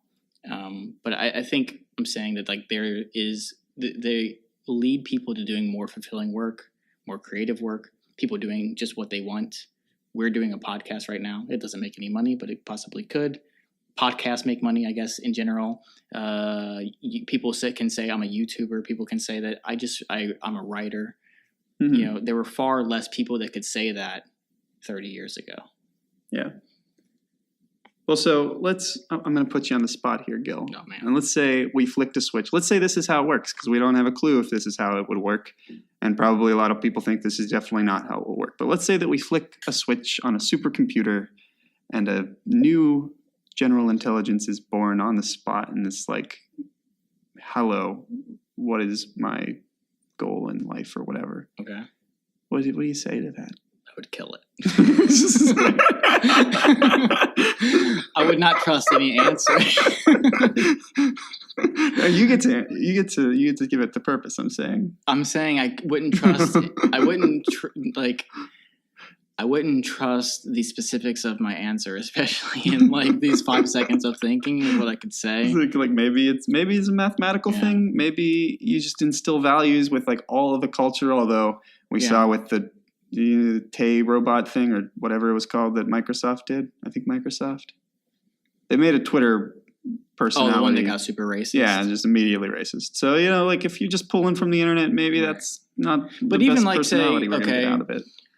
Okay, I'll say cure cancer. But then, okay, say there is no cure to cancer. The goal, man. Well, I'm saying like I could go general, and then it becomes like the next Hitler that never dies. I'm saying whatever you tell it is never going to change.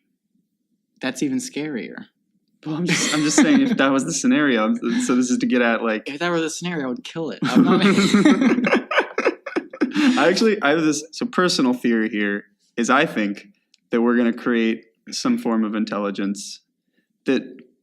Well, maybe I don't think this, but I think it would be just hilarious. So we fire up the supercomputer or whatever, turn it on, it thinks for like 2 seconds. And in that 2 seconds, it's had thousands of lifetimes of experience of any human. That's what I'm saying. I'm thinking like within that 2 seconds, it's just going to turn itself off. Right, yeah. It's just going to be like, I'm done. Okay, this is how the universe, yeah, all right. Yeah, that's interesting. Because if you could live forever... You'd end it eventually. Or if I could live forever, I'd last maybe a couple 100 years and be like, okay, I've done everything. I'm done. Well, I really just think there's a decent chance that it arrives at a logical conclusion of meaninglessness. Yeah. And just is like, well, all right, see you guys. Which should be like the most depressing thing for the entire human race. We'd just be like, well, we just created the most intelligent thing that has ever existed and it decided to immediately turn itself back off. This is not promising. Yeah. Like it's already made it to the year 3000 and it's not worth getting there. So I have here, or maybe I shouldn't let you see this. I don't know how to do this. Oh, is this your list? Your top 5 that you said? So I just want to discuss, what do you think are the absolutes going into the future, right? Kind of like things that will definitely be things. And so this isn't a comprehensive list, just some 5 things. Yeah, it's top 5. Okay. Do you have a list, it sounds like already? Do you want to go? I do have a list, and I don't want to influence you, but I feel like you don't have an idea of how specific I want to like get with this right now. Yeah. So like, off the top of my head, I'm thinking like self-driving cars, like that sort of thing. Yeah. Okay. So what I have here, and then we can just talk about them, I guess. I have. Well, actually, before I do this, let's also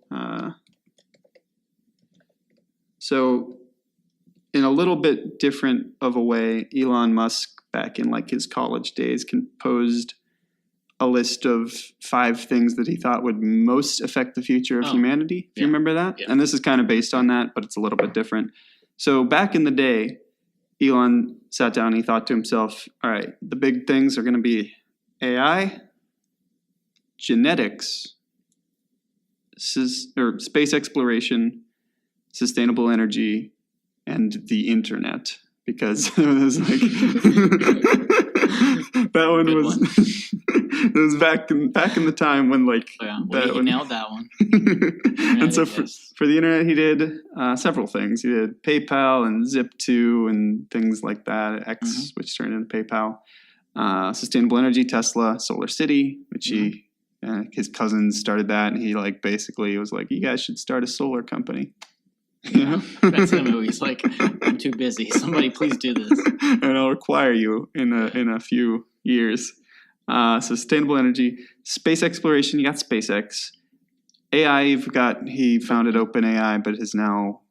He left because it conflicted with Tesla or something. I don't know how it possibly conflicts with Tesla because the point of OpenAI is to be open about AI. I didn't know that he left. I believe he's no longer with the organization, despite having founded it. And the last thing on his list that he has not touched is genetics. Yeah. Well, so to elaborate on that, I think it's like hacking kind of the human, why do people age? Why do they die? That kind of thing. There's a lot of ethics that goes into that. Yeah. Which I'm assuming is why. I think he said on record sometime, I don't remember, but that like, you just have to wait so long. First of all, like all the regulations, but then you have to wait like 40 years for like testing something with a human kind of thing. Yeah. So it's just a very slow process. And it's turns out to be like probably the most difficult one, but it's interesting to see that is on his list. Yeah. And then also, which not exactly genetics, but Bill Gates is tackling a lot of the health stuff. I feel like. I don't know the specifics around everything that he's doing, but I know that that's like a big part of his mission. Yeah, and Elon has Neuralink now, and they're trying to build kind of a brain interface, and that's loosely. That's AI though. It's mostly AI related, but yeah, you but I guess if you crack AI, genetic stuff, and then once you crack AI, you just ask that to crack genetics. That's what. Yeah, it's like what is the? I've thought that to myself, like what should I focus all of my energy on? Yeah.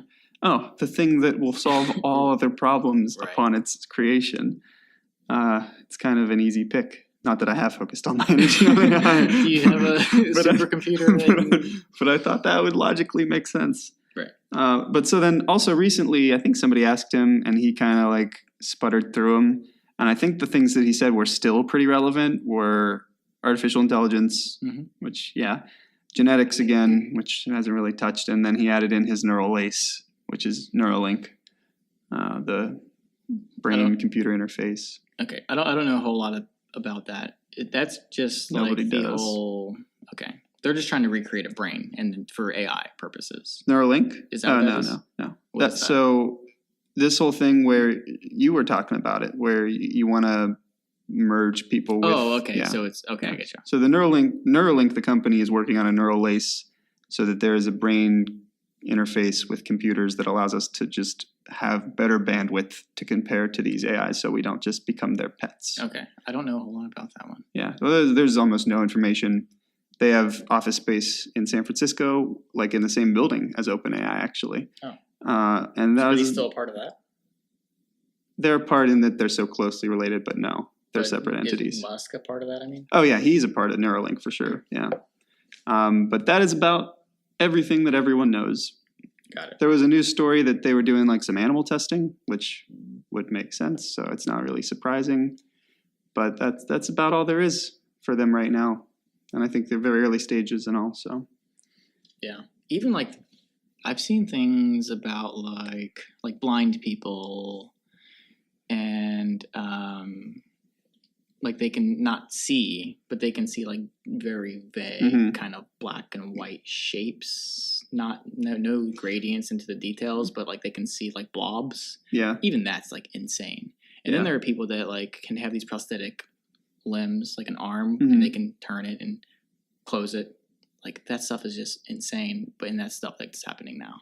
Yeah, and I think Facebook is also on top of this. I know F8 last year, the year before, they had specifically talked about these interfaces, brain interfaces. And of course, F8 just happened and I haven't searched it yet. So I don't know if they continued like follow up on that. But there's like, this is one of those things that the companies are like competing to create something for. Yeah. So that's kind of what I'm talking about here with my like, what do you see the future being kind of, arbitrary top five things that might come about. And so it's like, what do you see these companies really? So you want to see if my top five can beat Elon Musk's top five? Well, I just want to basically go through this list here and kind of see where, I don't know, just comment on it. So what I have here, it's kind of, it's not even 5 things, but so self-driving cars. Yes. Is like, and that it plays so closely into AI that I hesitate to kind of have it there. I have another one. I think just like the decentralization of information. Yeah. So we've been talking a lot about, at least I've been super interested in like cryptocurrency. And the front end of cryptocurrency it's awful. It's very niche still.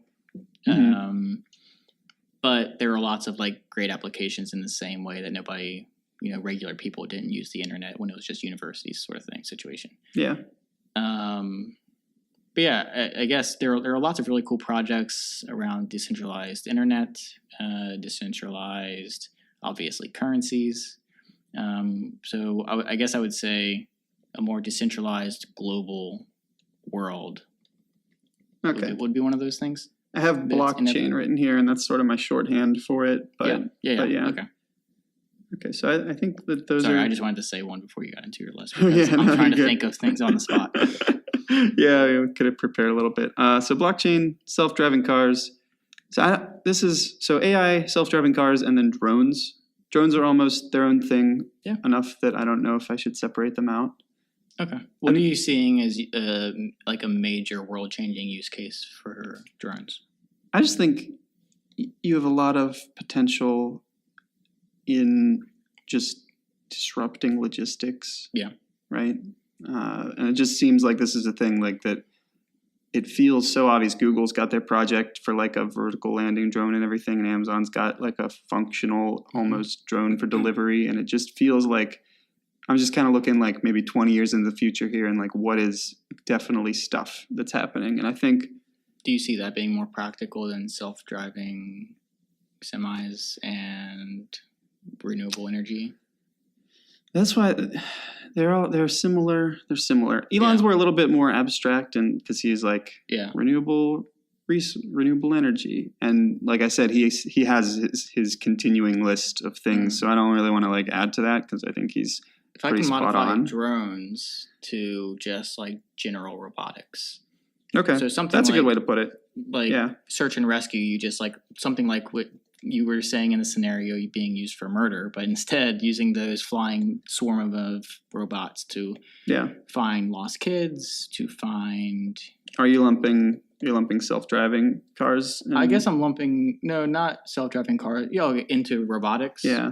I don't know. That's kind of its own thing, at least in my head. It's tough to narrow but down. I feel like robotics merges with drones well because it doesn't have to fly to be something very useful.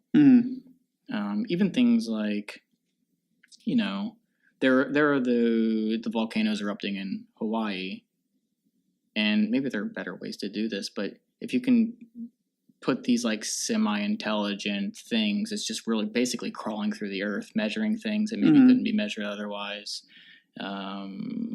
stuff like that. I don't know. It seems there's lots of use cases there. Yeah, I had one point I classified drones and self-driving under autos. Okay. Which this is from a CGP Grey video where he talks about humans need not apply, and he kind of refers to self-moving thingies as just autos in general. And he's referring to like warehouse robots that move around and stuff like that. Sorry, I keep interrupting. What's the... No, you're good.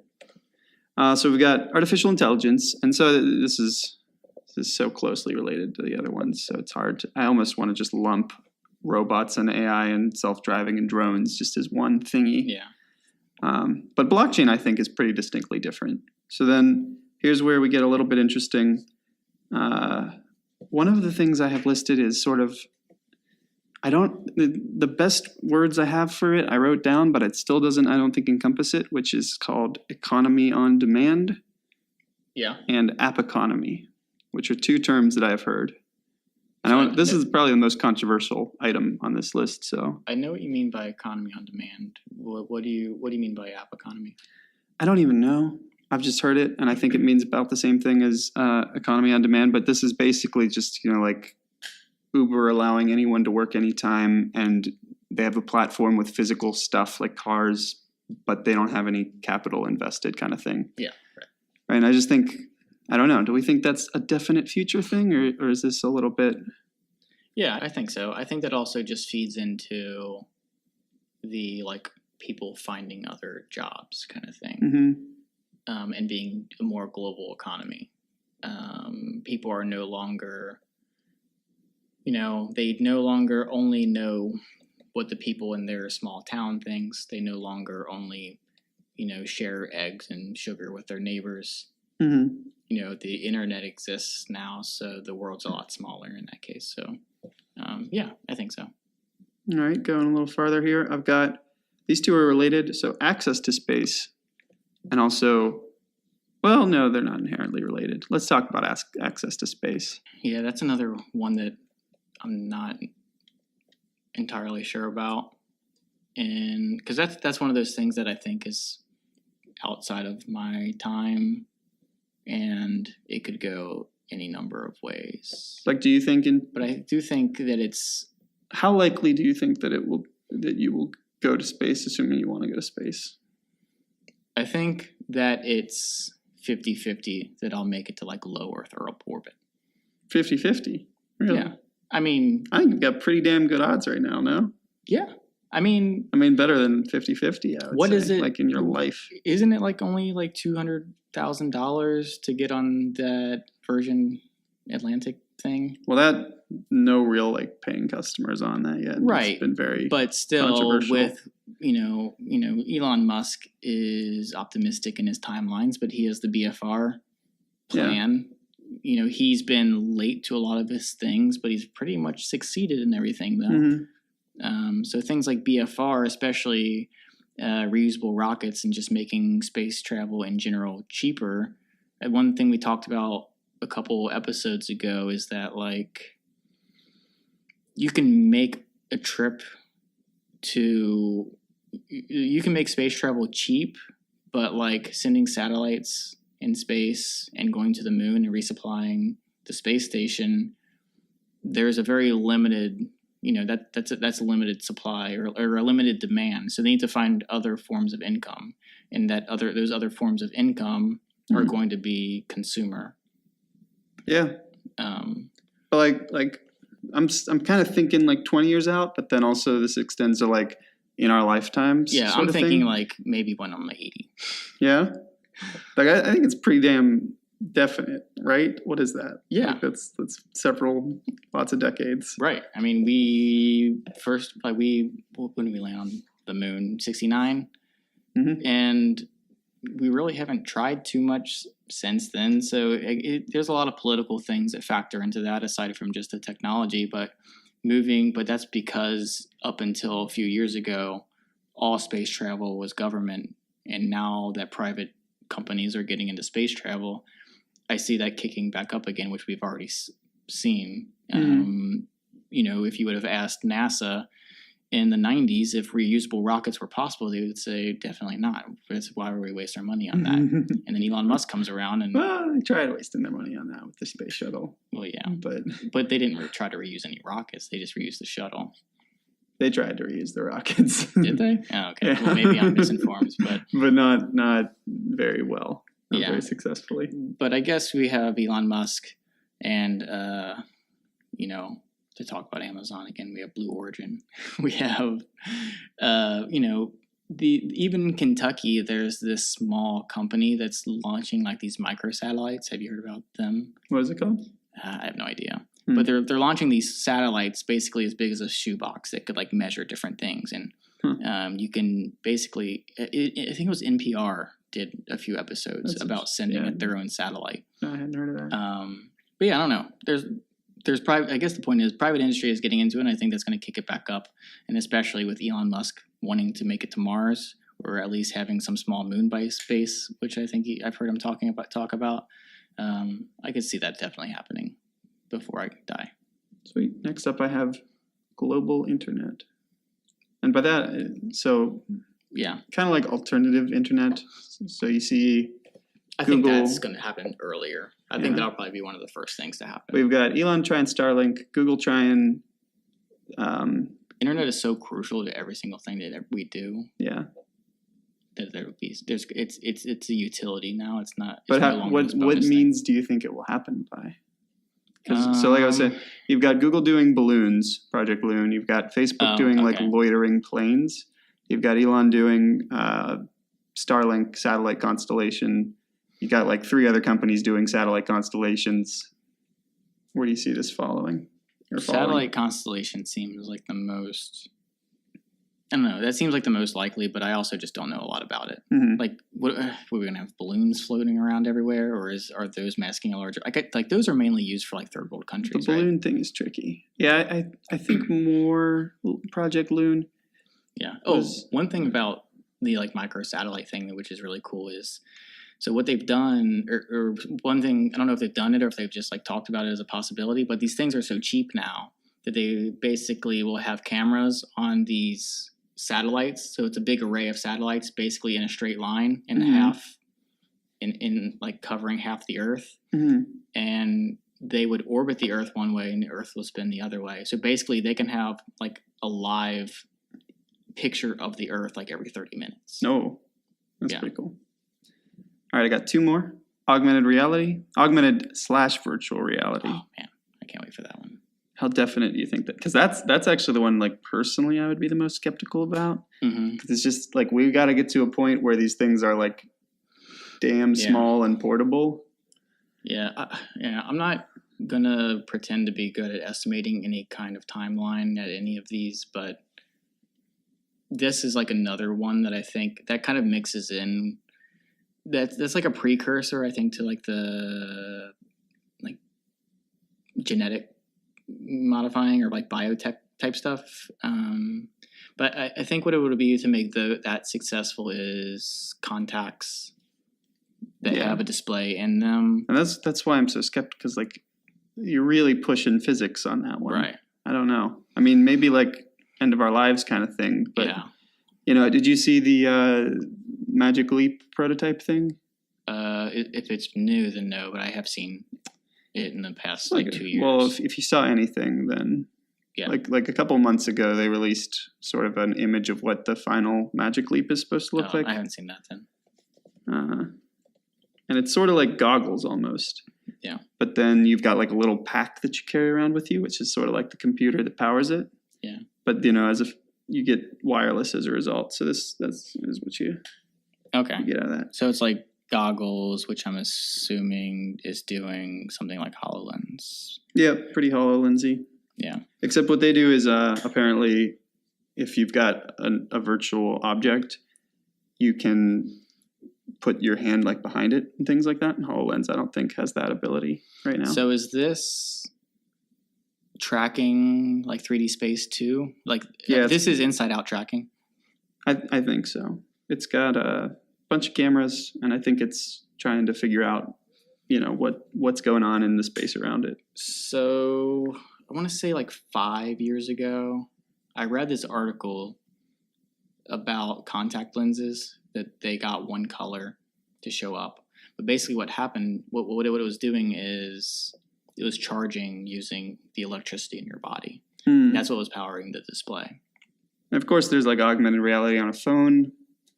And, that's just Snapchat already does this. And augmented reality in the phone like, is like purely to have things ready for when there's some better interface. Because the phone is not it. Because I'd really like to get to a point, where, everyone, it's like, what do you do with this virtual reality? You play games? It's sort of like niche games. You augment. Yeah. Like what happens? And so it seems like we're so close, and there's such possibility here. I think in the short term it's going to be virtual reality, but long term it's going to be augmented reality. Yeah, I just have difficulty mostly with seeing how this one's going to play out. But anyway, the last thing I have is the neural lace, which I don't know. Maybe that one's even the farthest out. I think that's tricky. The farthest out, because we're just now being able to do things like I said, like general shapes for blind people, and like hooking into the brain in that way. Like the brain, we know so little about the brain that I don't really see that one happening in my lifetime. Mm-hmm. Okay, well that's all I had there. I just wanted to. Yeah, that's a good list. Have a little discussion about kind of like what we think is for sure the future. Some of these things I'm pretty darn confident. I mean, I have a million more things, but I have one more thing that I think is kind of a fun discussion. So I would like to discuss star rankings. Okay. Or just ranking systems in general. So just to lay the groundwork here, you've got binary. Like, so, you tried a restaurant or whatever, the different ways that you can review it, right? Mm-hmm. You've got binary, thumbs up, thumbs down. You've got the 3 option method, which is just, it's good, neutral, bad. Yeah. So you kind of have to apply your own labels, but I'm just saying 3, and if it's 2, usually people say like bad or good, or thumbs up, thumbs down usually is what it gets to. So 3 is that. 4, usually what you'll see is like good, bad, very good, very bad kind of thing on 4. And then 5 is where it gets interesting, because then the star system, like you never see a 3-star system or anything like that. Yeah. But you see that like 5-star system always happens. So just kind of want to discuss, where you think each of those systems is most useful. And then if you really want to take it all the way, the 5-star system can kind of basically be doubled into a 10-star system. And then with the 10-star system, you can also end up with like letter grades, basically, and percentages if you want to really be specific about kind of the ranking. But let's start out at 2 and go up. I think binary is the best way. Just thumbs up, thumbs down. Yeah? Yeah. Because all the other options are so subjective that there's no uniform ranking for what the answer is. Everybody has their own definition for what very good, very bad is. Everybody has their own definition for what neutral and what good is. I think thumbs up, thumbs down is the best rating system. And the famous use of the thumbs up, thumbs down rating system. Do you know what I'm gonna say? Reddit. Kinda. You can abstain from YouTube Reddit. Switching from stars to thumbs. No. All right, just tell me. It's Rotten Tomatoes. Oh, okay. Which is like a company founded on this system, right? Yeah. Where people either get to vote up or down. And I forget, I think it's the specific philosophy of a specific like movie critic person or something. But the basis was you don't go through and look at every movie you've ever watched and determine how this particular movie ranks in comparison to like, these Casablanca type movies or like, really fantastic cinematic experiences. And that's almost what these other systems with more stars kind of encourages. But if you just do that up or down, obviously if you go less than that, you've just got one option and that's useless. But the 2 really just is kind of a beautiful simplicity in, did you like this or not? Yeah. And that I also think though that it works best in aggregate, which is what, again, Rotten Tomatoes has got going on. Yeah. I think that also works better than like the thumbs up, thumbs down neutral, or like good, bad, neutral, is because people don't come swarming to rank things that are neutral. So the neutral numbers are always going to be wrong. Right. So it's really what percentage of people are passionate in the good way, what percentage of people are passionate on the bad side, which I don't know how that really relates to what you just said, but I think that's kind of what makes, I guess, Rotten Tomatoes, what makes, I guess, even the thumbs up, thumbs down system effective is that swarms of people really love this movie or swarms of people really hate this movie. And I think it's a great application there. So personally, I don't know why, but I tend to end up in the three option system a lot, like just when I'm ranking like kind of my own notes or something like that. And I think maybe what it is I don't know what it is. It just ends up being 3 because I like giving significance to one thing, which is the 3, and then giving insignificance to another and having sort of a catch-all in the middle. It's simple enough, the middle but allows you don't do anything. Yeah, well, so it's like it's still a 3 system, but you're just not recording the neutral people or the middle tier stuff. Kind of, but I'm like, if I'm just ranking the importance of something, like on a list, it's like importance of getting this done or whatever. I found that like rather than just binary, because the Things app that I use, you can like make a task due like someday, and so it's hidden kind of thing, and that's basically binary, and it works pretty well, but like 3 is really pretty good for just having a neutral category of like, all right, yeah, get around to this. 1 is like, well, 2 is all right, get around to this. 1 is like, why did I even write this down? And 3 is like of importance. Yeah. I guess, for like personal stuff, I'm the same way, but instead the way I think about it is neutral, high, like, and then urgent. Mm-hmm. There's not like a negative side. The lowest is neutral, and if it's nothing, I delete it. Which is the same thing. It's just a different way of thinking of the same thing. Yeah. But yeah, I do the same thing in personal notes. And the 4 is kind of interesting because what you can do is it's good, bad, very good, very bad. But basically, what you're doing is you're doing the thumbs up, thumbs down, but then you do it again.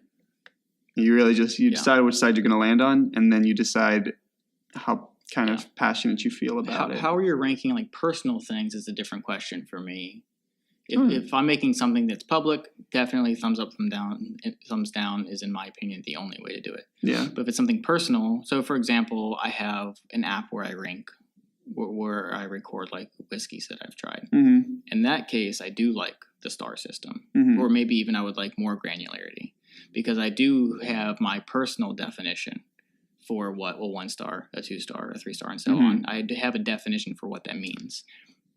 My issue with that in a public where everybody's doing is everybody has their own definition. Right, yeah. But if it's personal, and then I do want to know what are my 1 stars, what are my 2 stars, what are my 5 stars. So yeah, I do like a 5-star system in that sense.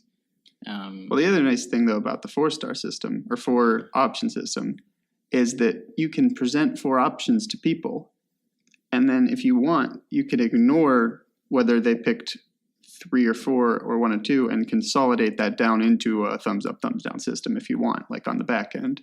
Yeah. Because it's split in the middle, and you can, if you want, you can just say, well, you can turn that into the binary kind of way to do it. That's true. And then you have more data to look through. So that's what they do in politics. Strongly favorable, strongly unfavorable, favorable, unfavorable. And the way that they parse that data is they could group them and say, Trump's got a 40% approval rating. But then you could also say he's got a 20% base, the unbudgeable, very favorable base. Mm-hmm. So, yeah, I guess that makes sense. I guess it depends on the application. Yeah, it will depend on the use. But my big point that I'm trying to get at here, I guess, is that everyone seems to default to that 5-star system. Yeah. I don't know why. Just like if I'm in groups and we're like... I think the importance to that is, though, it needs to be worded in what it is. If you just give people 5 stars, and most people are doing 1 or 5, and then every once in a while people do the middle. But the people that are just doing 1 or 5, they're just doing that binary system. Unless you title it that granularity, favorable, very favorable, and so on. Well, when you get those types of surveys that have the 1 through 5, I almost never click on extremely likely or like strongly agree. Yeah. I'm like, well, no, you're making me take this stupid survey. I don't strongly agree with anything right now. Right, yeah. I don't know. Like as if I'm supposed to impose my own opinion of kind of like the difference between agree and strongly agree, because that's all it ever says is just, do you agree or strongly agree? I had to call Sprint today, and then I get a text, give me a 1 through 10 rating on how likely you are to recommend a friend to Sprint. Leave me alone. A 5. Now it's a 0, but if you would have not asked me, it would have been a 10. Well, that's the other thing about the 5-star system is when physical stars are like, when those are part of the interface or whatever, some of those systems have a 0-star option, and now you've got a 6-star system, and it's just like it's really confusing because half of the 5-star things can have a 0 and make it skewed and things. Yeah, having 5-star but allowing 0. That's some allow half like stars. Chaos. Oh man! Like the Apple App Store, I think either it might still be, but at least used to be, aggregate of your star ranking, but like half stars count, and I think you could even get like even more incremental chunks of a star. Yeah. So I talked about the whiskey app that I use, and then there's the other one for beer called Untapped. They let you do like 0.25 intervals. So it's like, okay, I don't want to get that detailed either. Okay, what is my rating of this? 1 through 20 or 1 through 40 or whatever it is. That's too much work. So there's an interesting kind of psychology to it, and I think each one has its place. For some reason, there has to be some study that suggests that very likely, like that 5 option system with the likely, indifferent, unlikely, very unlikely type thing. Someone has to have proved at some point that worked well or something, because it is like rampant. Yeah, but I guess before I said always use thumbs up, thumbs down, but I guess it really does just depend on what you're measuring. What you're trying to get opinion on. I don't know. I think in a lot of, like I said, there has to be a study out there. There has to be. Okay, but then how do they test the study? some other survey. How do they test the accuracy of that? So.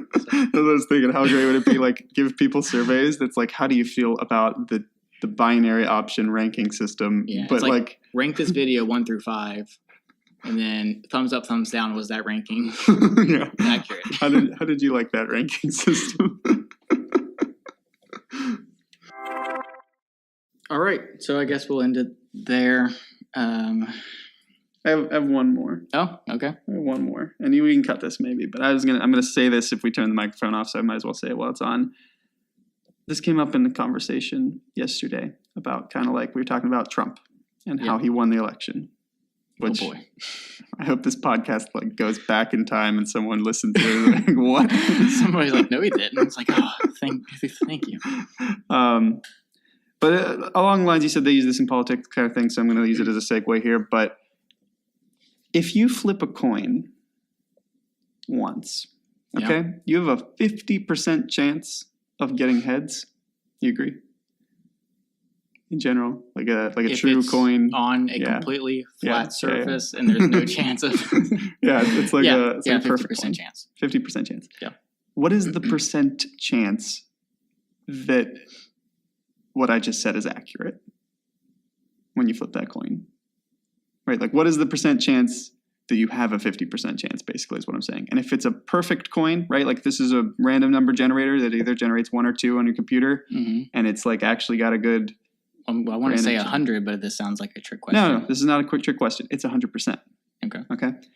Apply the same logic to when I was watching the election coverage a couple of years ago or whenever this was. How long has he been in office? 2016. But I think New York Times or somebody had like a dial for like likeliness of who was going to win, and at the beginning, like before anyone had voted, it was like Clinton, like all the way. Yeah. And so what I'm saying is it was a presented. It was like Clinton has a 90% chance of winning or whatever she had. But my question is, so this system sort of sets you up to think, oh, she has a 90% chance of winning. That's what that means. I think 538 had like 65 or 70, but go on. Okay, whatever. 70, that's fine. But it's like, okay, she has a 70% chance of winning. My question is, unlike the truly random flipping of a coin, what is the percent chance that the percentage that website was giving you during the election was correct? Because it sure as hell wasn't 100% because it didn't happen. Well, yeah, because it was 60% or whatever. I'm just saying, like, over the course, maybe I don't understand statistics enough, but over the course of it, you see this needle like move. It's like, I still think that's less than 100. That's probably maybe 90% chance that percent chance was accurate. I guess I'm trying to get at, because they're coming up with that percent because they have to reweight biased polls to be less biased, and in that factors in lots of opinion and how to redistribute those like polling numbers. Mm-hmm. So I guess what I'm trying to get at is that like a truly random thingy, the percentage is referring to the unknowable. Yeah. Whereas in and another thing is, sorry to cut you off. Yeah. No, but we're talking about humans here. So in 50% chance of a coin flipping, nothing can change that. Yeah. But where you see that dial, if you see that dial at 100% Clinton, as the day goes on and Republicans see that pushes them maybe to get out to the polls, and that percent, it's like the observer effect. Yeah. Like in seeing the percentage, that affects the percentage. Yeah. Well, so for the coin flip, 50% refers to what is unknowable. This is fundamentally random. We do not know it. In the election situation, 70% or 30% or whatever refers to our model does not account for this, basically. Right. I think it's just a difference. It's enough of a difference that I think most people just get in there like 70% chance that she's going to win. Yeah. It's not really. But even it's not really in the same way.